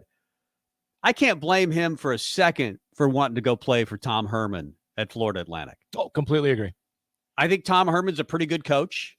If he's thinking, I want to go to the NFL, he's going to start at Florida Atlantic, and he's got to get a shot in the NFL. And what we've seen is, we saw that at Alabama had a Heisman winner who was 5'10". He's 5'10", 5'11". I don't think he's 6 feet tall. No. The NFL is more willing than ever to take chances on guys that are not big. If you can deliver it accurately, and I still think he has a pretty strong arm. Does he have a gun? No.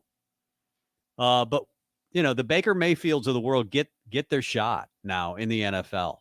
Yep. You don't have to be 6'2", 6'3" anymore. And so I think KC will get a shot. But also, I'd rather have, if I want an NFL quarterback, I'd rather have a guy like Jeff Sims who's 6'4", 225 and can run a 4.40. Well, exactly. But you got to be able to be accurate. I mean, and he's still going to have to prove that he's accurate. Well, and it could be the system too. Yeah. And a little bit with coaching. We'll see how things go. Bottom line too is, as we heard throughout the last few seasons at Nebraska, quarterback play and their completion percentage, a lot of it falls on the guys that are catching the ball to be able to get open. Not just catch the ball, but who's he going to throw it to if they're not open? We thank Evan Bland for being on the show today. He's going to have his attention between ESPN. The Major League Baseball draft is going on tonight, so he's going to have one eye on the tube and listening to ask him questions about the Major League Baseball draft and Husker football. We're going to mix it up with Evan Bland of the Omaha World Herald. We'll talk to him next. On the Block with Strick and Austin. Sometimes playing with a healthy fear is good because it makes you go, hunt it out. Because the more tentative you are, I always told kids, I said, listen, if you don't like this and you don't want to play, don't play. Because you're going to be worse off and get probably hurt more by being tentative in your play as opposed to playing all out. Weekdays from 2 to 4 on 93.7 The Ticket and theticketfm.com. I know that a lot of times, Mom, it might not seem like I'm listening to you, but I am. I hear you. And what you say really does matter to me. I mean, let's be honest. No kid likes rules, but I get why we have them. I hear you, and I know it's because you care. For more information about talking with your kids about underage use of alcohol and other drugs, visit underagedrinking.samhsa.gov. Sponsored by DHHS and aired in cooperation with the Nebraska Broadcasters Association and this station. I always had to be so good, no one could ignore me. Carve my path with data and drive. But some people only see who I am on paper. The paper ceiling, the limitations from degree screens to stereotypes that are holding back over 70 million stars. Workers skilled through alternative routes rather than a bachelor's degree. It's time for skills to speak for themselves. Find resources for breaking through barriers at tearthepaperceiling.org. Brought to you by Opportunity at Work and the Ad Council. A smoke-free environment is the only way to fully protect from the dangers of secondhand smoke. That's why smoke-free policies are so important to me. Whether it's in my car, apartment building, or when I'm dining outdoors, there's no place for secondhand smoke or e-cigarette aerosol. Breathe easier knowing the facts. Visit smokefree.ne.gov. Paid for by Tobacco Free Nebraska. Aired with the Nebraska Broadcasters Association and this station. When you're high, you feel different. You think different, you talk different, you draw different, you listen to music different, but you probably knew that. Problem is, you also drive different, and not in a good way. That's why driving high is illegal everywhere. So if you're high, just don't drive. Make a plan to get a sober ride. Because if you feel different, you drive different. Brought to you by NHTSA and the Ad Council. This is Sunday Rewind on 93.7 The Ticket and theticketfm.com. Welcome back. Tom Stevens, Mike Melby, Sunday Husker Rewind every Sunday from 5 until 7. Playing a little baseball, Husker baseball, and the Major League Draft going on with Evan Bland of the Omaha World Herald. Hey, Evan, how you doing? Doing well, Tom. It's a beautiful Sunday afternoon and no complaints to be had. And the Major League Draft is coming up tonight, and Nebraska fans might watch it and want to watch it. It looks like they've got a couple of guys, obviously Max Anderson and Bryce Matthews. How early do you expect them to go tonight, or will they go tonight? You know, you never really know with these projections. I would say Bryce Matthews has a pretty good chance of going tonight. I think more than likely he does go. A lot of the different outlets are saying anywhere from, I think, as high as 30, which would put him at the back end of the first round, up into maybe the 60s, and we go 70 picks tonight. So I think it's pretty likely that Matthews goes tonight. It's possible Max Anderson could go as well. And then Omaha's Mike Bovee, the Hastings native, is in sort of contention or within range possibly of going tonight as well. Certainly Anderson and Bovee will go early on Monday. But yeah, it's typically not a range that we're used to seeing Nebraska players go. If you remember back to a couple of years ago when Spencer Schwellenbach was a second-round pick, that's really the closest point of comparison that we've had in a while. So scouts like Bryce Matthews. They like the athleticism. They like the power. Of course, he had his All-America season at Nebraska where he hits 20 home runs, steals 20 bases. That's never been done in program history. So really toolsy player that scouts are excited to mold wherever he ends up. So yeah, I think there's a pretty good chance he goes tonight, and then you'll probably see a lot more action on Monday, whether that's Max Anderson. Emmett Olson is another, I would think, likely player to go on Monday, somewhere in those first 10 rounds. Of course, he's been Nebraska's Friday starter. So some decisions to be made here coming up. I think those guys are pretty safely moving on to pro ball, but it's going to be a pretty cool moment for them. Evan Bland of the Omaha World Herald joining us here on Husker Rewind on 93.7 The Ticket. Evan, one of the things I read about Max Anderson on ESPN, I think, is who broke him down. And the knock on him was that he's not really very special with speed or defensive ability, but he can hit well enough to make up for all of those deficiencies. And I'm like, okay, I get it from the speed standpoint, but he's not a bad fielder. I didn't get that analysis of it. Where do you think stuff like that comes from sometimes? I mean, I agree. I mean, he's not a speedster, but I think he had one error at second base this year. He was really solid at third in previous years with Nebraska. So I don't know that you would consider him a defensive liability or anything like that. But yeah, sometimes these things kind of get out there. I remember talking with some folks on Nebraska's coaching staff, and their advice to scouts was like, don't watch warm-ups, don't watch kind of what he's doing between innings. Just watch what happens in a game, because I think there's that, to your point, like you can kind of almost overanalyze a guy like that, where he is sort of a throwback guy. It almost feels like, from 50, 60, 70 years ago, where he's just a dude who goes out and plays baseball and does it at a high level. Like he doesn't maybe have the tools or all the measurables athletically that Bryce Matthews does. It doesn't just jump off the page at you or jump out at you when you're watching.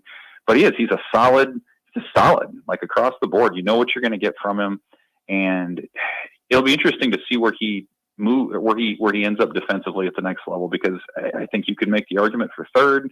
Certainly, he didn't do anything to, I think, worsen his stock at second, and then he played some first base too. And maybe the knock there is he's a little bit undersized for a first baseman. I think he's like 6'1", and you tend to like taller guys who can maybe have a little bit more of a range there with their glove. But I think he's solid all around there, and any bit of him that maybe is a defensive tweener is offset by what we saw all season and throughout his career, which is elite bat to ball skills. He hit over 400 as a junior. That's going to turn some heads. He dominated the Cape Cod League the last 2 summers before this one. So this is somebody who has a bat that's going to find its way into the lineup. It's just a matter of where teams sort of project him to end up defensively. We don't expect either Emmett Olson or Chase Kamenska to come back. Do you expect either of those guys to be drafted in the next 3 days? Yeah, I do. I think Olson has a good chance to go on Monday, somewhere in the top 10 rounds. And if not, probably early Tuesday. He was a guy who worked out with Team USA's collegiate team last summer. He's a left-hander. I think he would tell you that he took a step back, or maybe a half step back this year from the 22 season, when he sort of emerged as their ace mid-season. But he has, you look at the analytics of it, the way his pitches move, some of the peripheral stats, like that's a guy who teams can work with, and you can envision him in a whole bunch of different roles, whether that's as a starter, reliever, whatever else. So I think he's likely to go. Kaminska's, an interesting situation, because like Olson, he's a junior and could in theory return. And, personally, just my opinion, I think he would be well served to return because I think he has the ability that maybe didn't always show in games this year. I think he could improve his stock if he were to come back another year. But, he heard from Wichita State in the offseason, the last off, and made it pretty clear at the time that he intended this to be sort of a one-year situation where he showed what he could do at a bigger school on a bigger stage, and then was able to parlay that into a pro opportunity. So we see that sometimes, right? You don't have to go back too far to look at guys like Aaron Polinsky or Jackson Hallmark, guys who weren't drafted but who were able to sign undrafted free agent deals and have some success. So my hunch would be that is the way that he'll end up going if he is not taken in those 20 rounds. You never know. It's always possible he could come back, but I think if nothing else, he'll be exploring his opportunities in pro ball over the course of the next few weeks before ultimately coming to a decision. Evan Bland of the Omaha World Herald joining us here on Husker Rewind on 93.7 The Ticket. Evan, NIL is such a big deal right now too, because do you want to go, ride the buses and, play in the dingy stadiums in Class A ball? If you're a late round guy, even, that they've cut the draft down to just 20 rounds, but or can you go make more money and be treated better, have better facilities, et cetera, in college? Does Nebraska have anybody that is coming in as a recruit that may have a decision to make on from being drafted to pro ball versus Nebraska? And how does NIL play into all that? Well, I think there's an outside chance you might see Ryan Harrahill get drafted. He's a right-hander from Elkhorn North who I think has gotten a little bit of buzz. But typically guys like that, and I think this is true for most high school players, like if you don't get life-changing money, then you might as well go the college route, bet on yourself, bet on the opportunity to improve, and then see where you are in 3 years. I think that's probably the route that Harrahill would take. I haven't heard anything that would indicate that he's going to get life-changing money in the first few rounds this year. The NIL discussion is interesting. I have a story up on Omaha.com right now. I talked to Cam Kojal, who's a Millard South, standout who signed with Vanderbilt. He's been Nebraska's Gatorade Player of the Year the last couple of years. And he did say that NIL is going to be a factor in his decision. So it used to be, here's the number, the signing number. If a team hits it, you go pro. If they don't hit it, you go to college. Well, now there's another factor that goes into that where the college can say, hey, here's some NIL opportunity that we have for you on this side too. So maybe that increases that signing number and therefore makes it even more likely that player ends up in college. And to your point, I mean, you think about how much the draft has changed in the last 4 years. 4 years ago, it was a 40-round draft, which it had been for a long time. The draft has a history of being well over 1,000 picks. Well, what have we seen since then? The Major League Baseball has really trimmed down its minor league systems. They've shifted a lot of the burden of player development to the colleges, and the colleges have embraced that. You're seeing better facilities. You're seeing increased analytics. I mean, 10 years ago, college baseball teams were scouring YouTube for clips, and now you can get detailed spray charts and pitch metrics and all this. So in a lot of ways, college baseball has become a new and improved minor league system, and coaches sell it to you further by saying, look, if you're in the minors, it's sort of a dog-eat-dog world where you're trying to beat out the other guy to advance. At least in college, you're all on the same team, so to speak. You're all working toward the same goal, and then in 3 years, you can see where you are. So I think that's been part of the reason why the quality of play in college baseball has increased, and why outside of the really outlying high-end talent out of high school, it's really hard to get those guys to sign professional contracts when they can go and develop in college ball for 3 years. He's Evan Bland of the Omaha World Herald. And to your point, I wonder about, college being more of the development rather than the minor leagues now, because you're seeing a reduction of the minor leagues. The top picks coming out of the draft this year seem to be guys from Florida and LSU. Of course, those teams played for the national title. Are you seeing a reduction of the high school kids being drafted, or is it the same as it always been? Well, again, if you're getting drafted as a high school player in the first round, you're probably going to go because you're talking at the very minimum, upper six figures into low seven figures. And so if you can get that out of high school, it's going to be really hard to improve your stock beyond that. So you're probably going to go. And for what it's worth, you look at this year's draft that's getting underway tonight. Of the top five, you have the three college players: Dylan Cruz, Paul Skeens from LSU, Wyatt Langford from Florida, and then you have two high school outfielders. That's sort of your consensus top five in whatever order. But I think where you see the biggest change is in those middle rounds. Again, like if you're talking third, fourth, fifth round out of high school, 4 years ago, that might be your big payday. And now, again, you can have NIL opportunities. The places that you're going in college are offering more quality development because they have more resources to build up those tools and those facilities and everything else. So I think that's where you see more guys ending up going to college. And then again, you have 3 years to figure it out. You don't have to worry about that draft process for another 3 summers. And I think a lot of guys do tend to benefit from that. And I think you talk to players who go that route, very, very seldom do you hear regrets about that. So I think there's just a lot of confidence in you go to college, you're going to get better. If you don't have that money, then that's fine. Go to college, figure it out, and you're almost certainly going to come out better than you were in high school. Evan Bland joining us here on the Husker Rewind from the Omaha World Herald. I want to shift gears a little bit over to football. Matt Rule and his staff had themselves a June. Can the momentum keep going? As I just kind of noticed earlier today, Justin, I'm going to butcher his last name, Okoronkwo, just decommitted from Maryland, and it sounds like it's going to be a 3-team race with Alabama, South Carolina, and Nebraska. Anything you're hearing on that front? Well, it's a pretty recent development, right?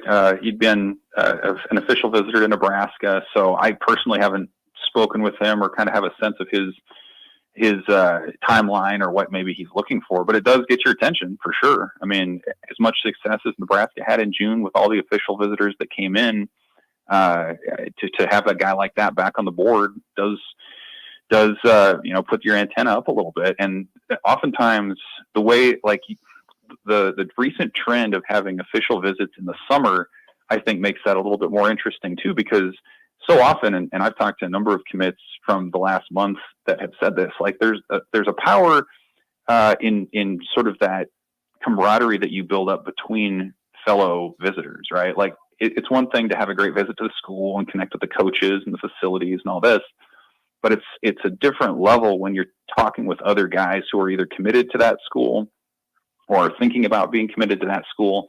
And so often you hear you hear stories about conversations where these guys kind of dream together and say, hey, what could we do? What if? What would this look like? And so I think that's another reason too, where you just think, man, he was able to connect with a number of players that are already future Huskers. How much does that stick with him? How much does that can he sort of buy into this vision that Matt Rule has? So we'll see. Typically, guys that visit in June like to get their decisions out of the way by the time their senior season starts, so they don't have to deal with it at that time. So just an educated guess would be he probably either has another school in mind or is close to maybe making a determination on that. But certainly a name to watch, and just the latest in what's been, like you said, an absolutely torrid June. When you talk about 15 commits just in that month alone, and the momentum that they've been able to build after really setting the stage and sort of building upon that with all their off-season stuff in the spring. And it's Evan Bland of the Omaha World Herald talking a little Husker football recruiting. It's easy to grade in some ways the recruiting class with Devon Hall and Isaiah McMorris or Daniel Kalen, and they pick up Jacoby Barney out of Miami, which is a great get. In other ways, it's not as easy because they've recruited so many track guys. I mean, it feels like it's just going to be a wait and see as far as development of these guys, as it always is in recruiting, but maybe even more so with Rule. Yeah, I agree with that. It's, as much as it's been a busy recruiting June, it's been unusual in a lot of ways because there are a number of players that sort of fit this, this pathway to Nebraska where they were on campus, they performed well at a camp, they were able to get in front of coaches and be evaluated firsthand. I think we saw a lot of examples of that. We saw a couple of examples of highly recruited players who came on the strength of those peer relationships, Carter Nelson being the most obvious, someone who's already very familiar with Nebraska and who was able to connect with a lot of those current players. I think Isaiah McMorris and Devon Hall would fit into that mix as well with their friendship with Daniel Kalin, their current teammate at Bellevue West. So I think that comes into it. But I mean, you're right, Tom. Like, it's really interesting to look at some of the players they're taking chances on, because in previous years, some of these guys are players that Nebraska would sort of put on the back burner and say, hey, we like you. We're not ready to take your commitment right now. Let's see how your senior year goes. Let's see, who else, comes up on our board, that sort of thing. They might just try to keep them warm for a couple months, but they're going ahead and accepting those commitments. And so that tells you that the staff has some conviction about what they see out of these players. They fit a profile athletically. They fit a profile from a character standpoint. And so what it comes down to for me is, like, I've been asked a lot, like, what is it going to take for this program to build some momentum? And I think beyond the obvious, which is winning football games, the second thing to me is, can this staff show signs of developing guys who are a little bit more unheralded? And we saw a lot of that in the last in the last class.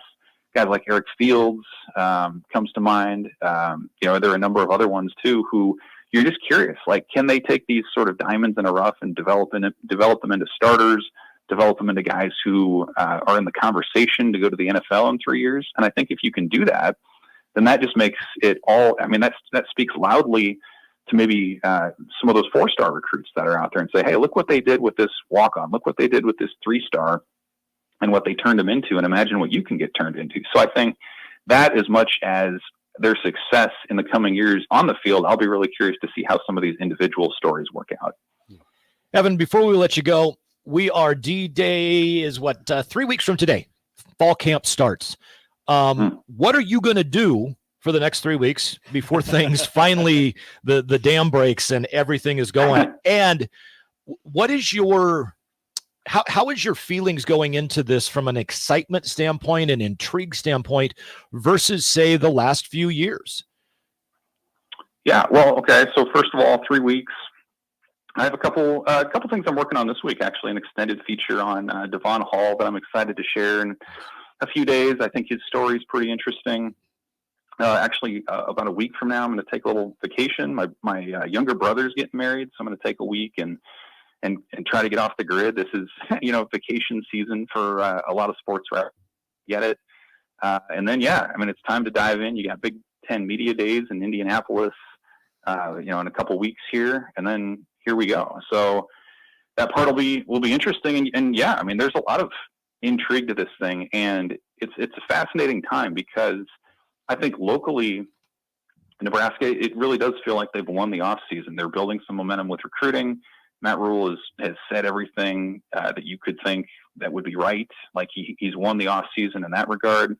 But then you look from a national perspective and you see, hey, a lot of people are still from the outside think that Nebraska is maybe the 5th or 6th best team in the West Division. And so I think there's sort of a dose of reality that, as bright as the future may be for Nebraska, how near term is that brightness really going to be? Like, is this going to take a couple years to build the way that it has for Matt Rule at Temple and Baylor, or have some of the offseason moves they made through the portal and some of the freshmen they brought in, can that sort of close the gap from all those close, narrow losses that have hounded Nebraska in recent years? And so I think there's always a natural intrigue with a first-year coach and how you set that standard. I still think, to me, the story is, can you make a bowl game this year? And if you can do that, then you're really building up from there. I think it would be a disappointment if you, as Nebraska were to win 4 games or something like that again.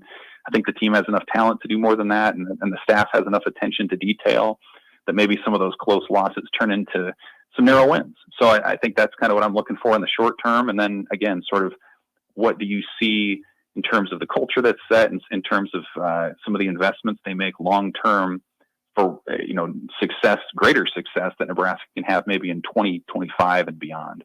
Well, if they do get to a bowl game, Matt Rule's obviously going to have to show evidence that he is that guy. And we asked Sip in hour number 1. I asked Mike Melby as well. Your ranking of Matt Rule as far as Big Ten coaches, where would you put him right now? I saw I think it was CBS, maybe had a Big Ten coaches rankings list recently. I think they had him at 7. And to me, that's probably the low end. I think you could make an argument maybe as high as, I don't know, 4th or 5th behind maybe your big 3 in the East. I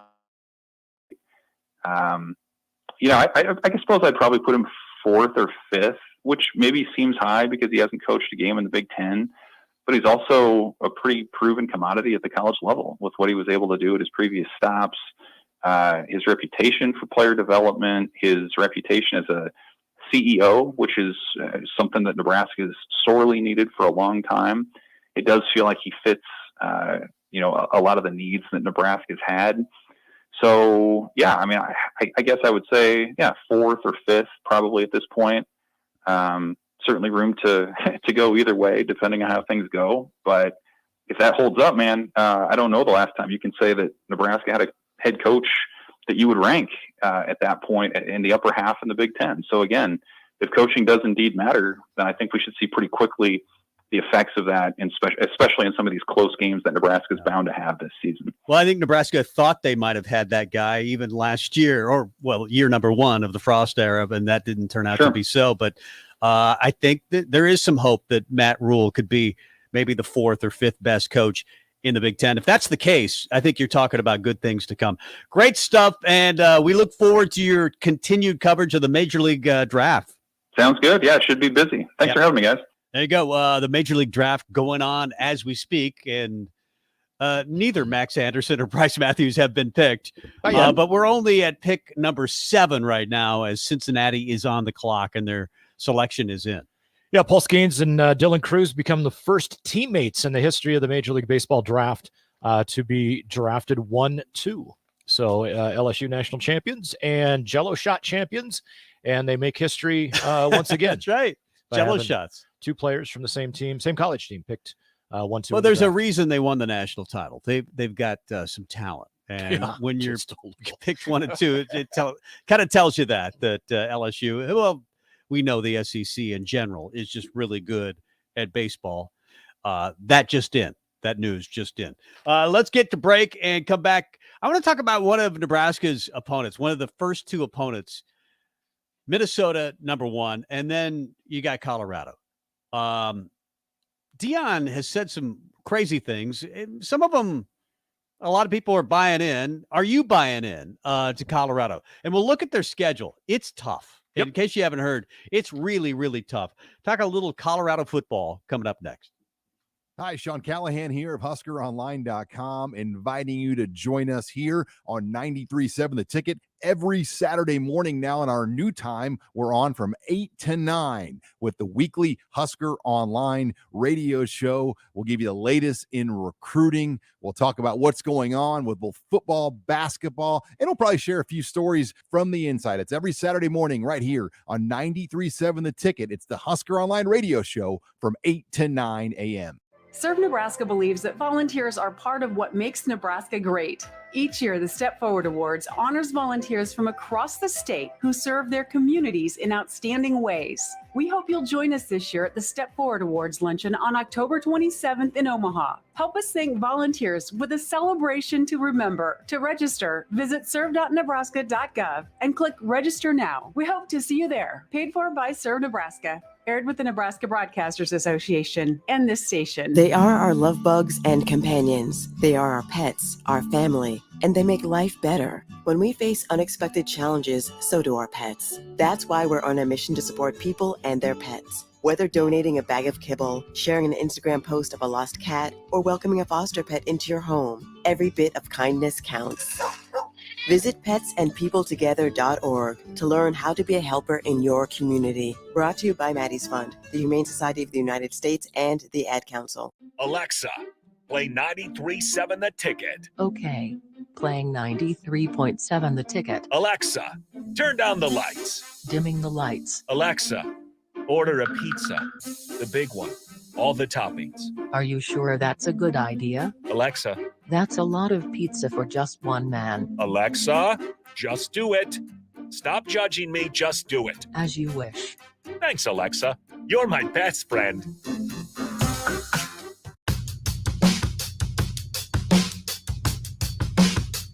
This is Sunday Rewind on 93.7 The Ticket and theticketfm.com.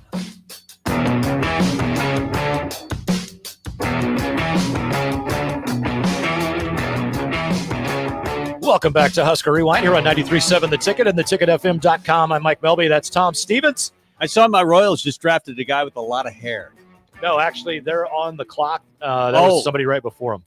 Oh, was that somebody before them? Yeah, that was Louder, the pitcher for Brett Louder, Wake Forest. Wake Forest. Okay, yeah, they are on the clock. Hey, don't forget. They'll screw that up. They probably will.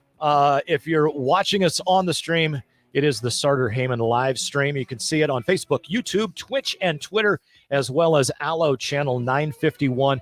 You can also call or text to be a part of the show on the Honda of Lincoln hotline or the Sartor Heyman Jewelers text line 402-464-5685. And Tom, you asked, what do we in general, people that are not you, feel about Deion Sanders since he's been hired at Colorado? And I have an answer for you.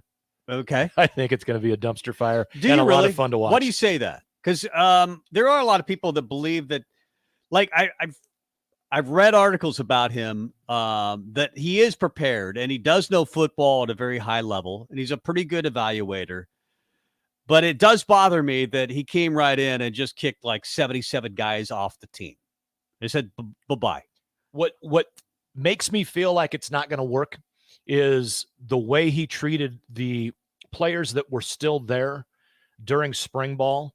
Yeah. The ones that left said it was abundantly clear that the new guys were the favorites. The new guys would make a mistake. The coaches would go, hey, don't do that. Do it this way. And a guy that they knew they were going to force off the team would make a mistake, and they'd berate him for 10 minutes. Well, you know that Matt Rule probably asked guys or told guys that they're probably not going to play if they decide to stay. But it didn't feel like blatantly obvious that he was just kicking guys out the door. Well, but that's the whole thing. I mean, from everything we saw and heard, Matt Rule came in and gave everybody a free open evaluation. Yeah. There was no prejudgment. He's like, prove to me you belong here and that you can play. Right. And he was, and him and the entire staff were honest with him. With what we heard out of Colorado, Deion wasn't. Oh, I mean, he was honest at the end of practice, but like he didn't give guys a chance. And the point is, well, you were 1-11 last year. You were a part of that team. You must suck. Yeah, it turned me off a little bit. I mean, he did the same thing that Rule did. And I actually like this idea that if you've had the numbers 1 through 9, you don't anymore. You got to earn them. Except for my son, who he introduced at the press conference, at his own press conference, as the starting quarterback. Yeah. That seemed, and I understand Shedeur is a really good player. And we mentioned him earlier. We were talking about Jeff Sims. He was on the list of top transfers. Yep, he was number 8. He was number 8, and he's coming from Jackson State. And what he did at Jackson State, that is prime time, Deion, is really good. Now, he ran into a bit of a health scare. It looks like he's overcome that, a blood clot that looked to be really serious at one time. And some thought that he might have to have his foot amputated. But he is 56. He's had his health problems. But for me, it's just some of the stuff he says. And more than that, I mean, he's always said crazy stuff. I mean, he's primetime. He's Deion Sanders. He's primetime. His name suggests that he's a little out there. So, well, the players said, with all the cameras and stuff that were following them around, it's not about Colorado and football and Colorado's football team and Colorado's football players. It's about Deion Sanders. Yeah. And, whatever. Now, look at their schedule, though. You and I talked about this earlier. Do they win more than 3 games? Well, they're at TCU. Loss. That's a loss. They're at Oregon. That's a loss. Yep. They're at UCLA. Probably a loss. Utah, loss. So they're not going to win a road game among those for sure. They do have Nebraska at home. I don't know. I mean, I think that's a loss. I don't know if it's coin flip, but I think I would favor Nebraska. They also play USC at home. That's a loss. Guaranteed loss. Oregon State's much improved. So that's at least a coin flip. That's a guaranteed loss. So if I were optimistic, I would say if I were just, rose-colored glasses, I would say, oh, yeah, they'll probably beat Nebraska. If I didn't know anything about Nebraska and Matt Rule, I'd say, yeah, they'll probably beat Nebraska. They'll probably beat Oregon State at home, and they'll lose all of their road games, all of them. Why would you think they would beat a 10-3 Oregon State team? There's no way. They don't beat Oregon State. Well, it's at home, and it's prime time. And if I'm looking at it as a Colorado fan and saying, hey, we got them at home, Deion's brought in some really good transfers. I just think we'll find a way to beat Oregon State and Nebraska. They won't. They probably won't. But I'm looking at this as a fan. Fair enough. If I'm a Colorado fan and I'm predicting the most wins possible, the most wins would still be 4. Okay. I don't know how you go beyond 4. Yeah, to me, Colorado State. They were 1-11 last year. Yeah, Colorado State is a probable win. Arizona State is a probable win, although that game is on the road. And other than that, Stanford, I believe, is Stanford on their schedule? I think they are. Yeah. They play Stanford at home. To me, Colorado State and Stanford are probably the 2 locks for wins. I would think Arizona State would be a game that they can win. And other than that, I don't make any other game they have 50-50. I would say that the Nebraska game and probably the Arizona game are 60-40. Yeah. Washington State, maybe, but 60 being with the opponent, not Colorado. We mentioned Colorado was 1-11 last year. Deion is the 9th head coach at Colorado since 2007. Since 2016, Colorado is 14-35. They've just been horrendous. They bring in a lot of high-profile transfers and some pretty good high school players. And I know ESPN put their spring game on ESPN, and it drew 45,000 fans to it. And that's a tough ticket to get. If you're a Nebraska fan, you're probably struggling or have struggled to get a ticket in the neighborhood of $400 or $500 from what I've heard, that if you want to go to that game, you're going to have to pay that. I think if they stayed patient with Deion, he could probably win. I don't know how patient Deion will be with them. Like, if he wins at any point 9 or 10 games, he probably gets that Florida State call and he's gone. Right? Yeah, and that's the thing. I mean, if he has any success there at all, and I don't think that he will, he's gone the first chance he gets, especially if it's Florida State. Yeah, if it's his alma mater. And Florida State, heck, they could be in the Big Ten at that time. I mean, true. Colorado is, the rumors are that Colorado is headed to the Big 12. Big 12. The Pac-12 currently still doesn't have a media deal. We know the 2 best teams in the Pac-12 are getting out of there, UCLA and USC.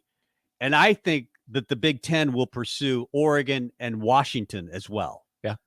So when you're talking about adding San Diego State to your league and then you don't have a media deal, you're in trouble.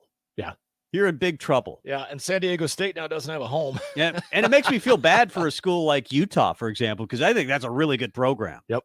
Utah's if I were the Big 12 or the Big 10, Big 12 actually, I would go pursue a Utah. Yeah.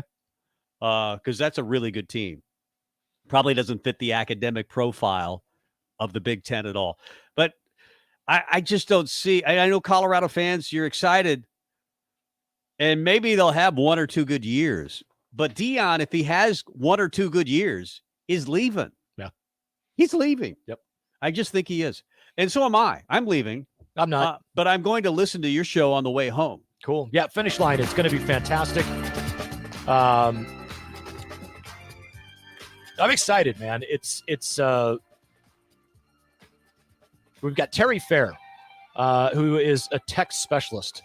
And he works for a company down in Dallas building cars that go really, really, really, really fast.